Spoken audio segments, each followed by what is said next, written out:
म्हणजे बीजेपी बरोबर राहून आम्हाला करायचं आहे. त्यांना ते विचारलं पाहिजे. परत बीजेपीचे जे काही ज्येष्ठ मंडळी आहेत, एनडी मध्ये कुणाला घ्यायचं कुणाला नाही घ्यायचं, त्या संदर्भामध्ये सुद्धा विचारणा करायला पाहिजे. दोन्ही राष्ट्रवादी एकत्रित यावे. अनेकांची जसे दोन ठाकरे एकत्र आले तर पवार सुद्धा एकत्र आले. परंतु अशा काही चर्चा झाल्या.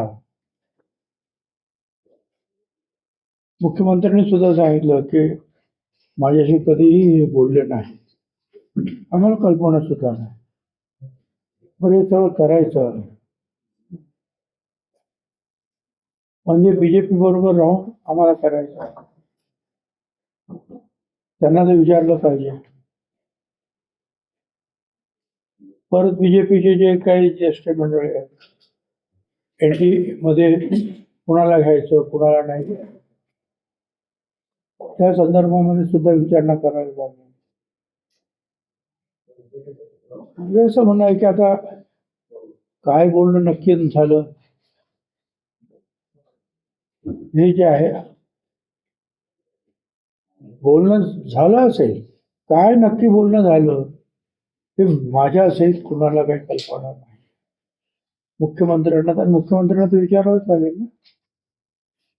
त्यांच्या बरोबर आपण सरकारमध्ये आहोत, त्यांना विचार.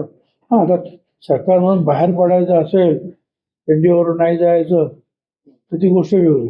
असा विचार अजितदादांनी केला असेल असं कदापिही आम्हाला वाटत नाही. बरोबर आहे. त्यामुळे ठीक आहे ना, आता आम्ही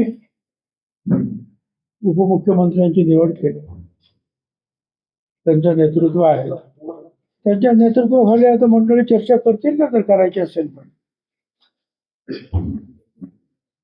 मला असं वाटतं एवढं काही त्रस्त होण्याचं काही कारण नाही. आजच व्हायला पाहिजे उद्याच व्हायला पाहिजे असं नाही. राजकारणातल्या गोष्टी कधी होतात किंवा नाही होतात.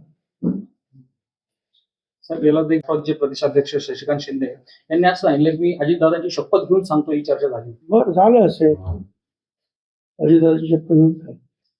परंतु आता जे आहे, जी परिस्थिती बदललेली आहे, नेते बदललेले आहेत, त्यांना त्याची काही माहिती होती का? घरात सुनेत्रताईंना त्यातील बघतील काय करायचं ते, आणि त्यांच्या नेतृत्वाखाली मगाशी सांगितलं त्याप्रमाणे जे बाकीचे नेते सुद्धा चर्चा करतील.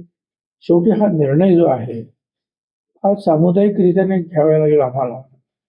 त्याचबरोबर त्या निर्णयाच्या पाठीमागं बीजेपी या पक्षानं सुद्धा उभं राहणं हे सुद्धा आवश्यक आहे ना, कारण आम्ही त्यांच्याबरोबर सरकारमध्ये आहोत.